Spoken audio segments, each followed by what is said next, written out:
My talk today is called September 11th, Should the Truth Be Revealed or Concealed? Now you might think it's obvious. Of course the truth should be revealed.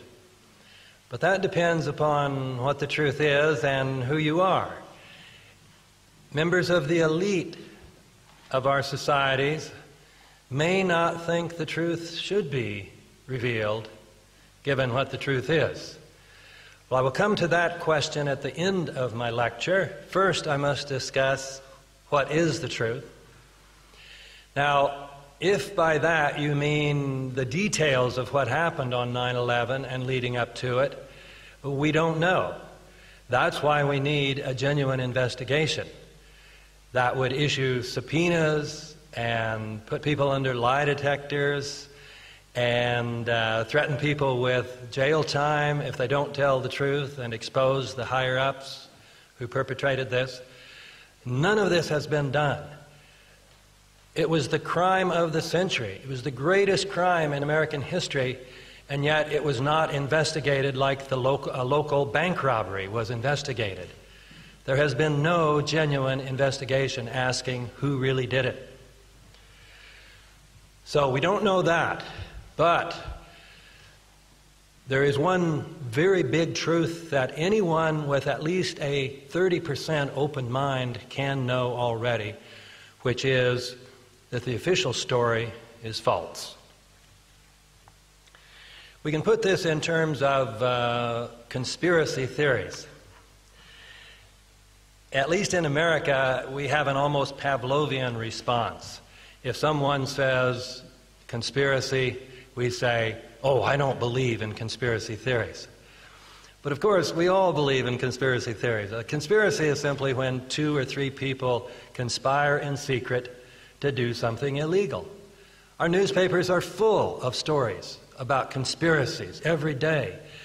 People conspire to rob banks. Corporations conspire to defraud their customers, and so on. We are all conspiracy theorists. So we would be much more honest if we, with Michael Moore, would simply say, "Now, I'm not into conspiracy theories except the ones that are true." Nevertheless, journalists continue to use this phrase to discourage us, to disparage us in the 9/11 Truth movement as conspiracy theorists, and seem to imply that just to call us conspiracy theorists is to show that we're loopy. The term was used by President Bush right after 9/11. He said, "Don't tolerate outrageous conspiracy theories about the attacks of 11 September. But what could he mean by that? He couldn't mean we should reject all conspiracy theories about September 11th, because the official theory about September 11th is a conspiracy theory, according to which Osama bin Laden conspired with 19 Arab Muslims to hijack airliners and crash them into buildings. So he only meant beware of outrageous conspiracy theories. Well, what would an outrageous theory be? We can approach that by asking in terms of the philosophy of science. You have competing theories, and you have criteria to decide between a good theory and a bad theory. A good theory is one that agrees with all the facts. A bad theory is one that's contradicted by some of the relevant facts. An outrageous theory would be one that is contradicted by all the relevant facts. And that's what the official theory is.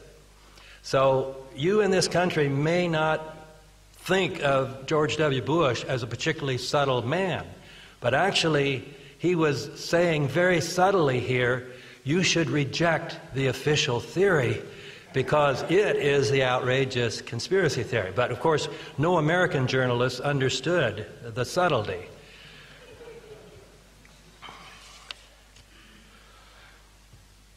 Now, why is the official theory an outrageous conspiracy theory? Because every one of the major elements in it can easily be shown to be false.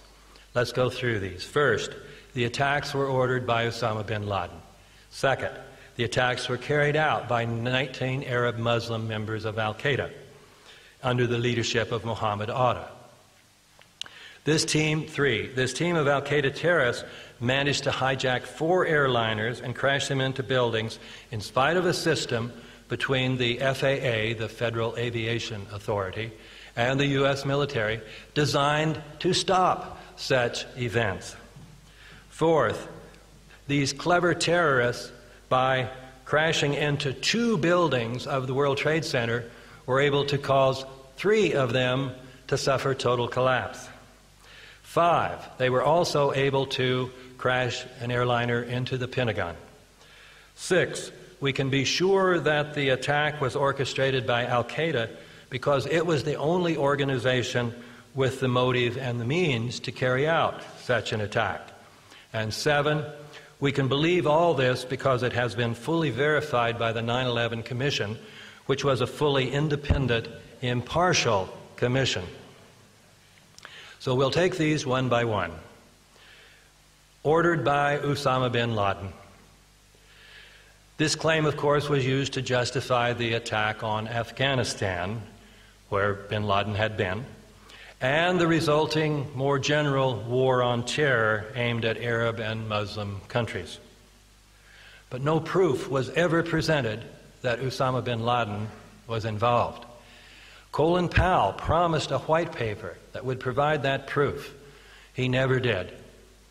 Tony Blair volunteered to provide such a paper, provided one, but then he said, "This does not purport to provide a prosecutable case against Osama bin Laden in a court of law." So, good enough to go to war, not good enough to go to court. The Taliban said to Bush, "You show us the evidence that Osama was involved, and we'll gladly hand him over." We refused. Now, 2 months later, Bush administration said, well, we didn't have to provide any proof because luckily we found a video in which Osama took credit for the attacks. Of course, he had earlier said he was not involved in the attacks. But this video, which you can find by going under Google, look under fake bin Laden video, and you will find it. And you will see that the man in this video is much darker, much heavier, has a broader nose than the real Osama bin Laden. The only thing they have in common is they both have a beard.